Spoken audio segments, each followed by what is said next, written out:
Well, several countries announced that they would be increasing their funding for climate change.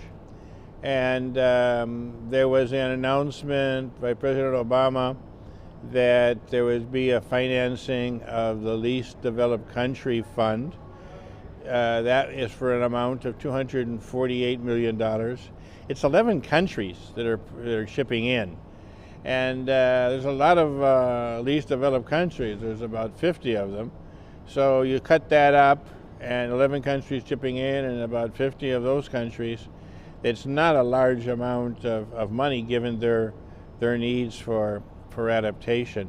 But it will certainly be welcome, because when the OECD came out with its paper saying there's $62 billion there for climate change, adding in everything possible, anything that is remotely related, they put it in the hopper.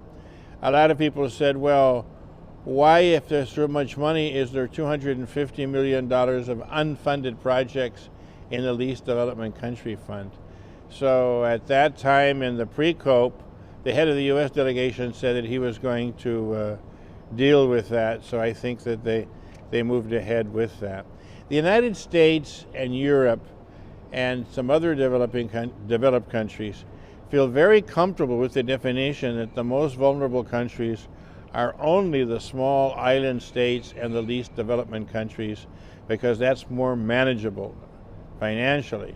They do not want to get into Central America, South Asia, Southeast Asia, which science tells us are just as vulnerable as anyone else on this planet.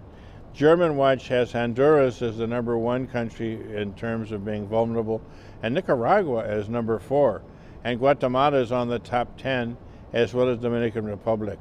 So there's politics here in terms of trying to monopolize the little financing there is.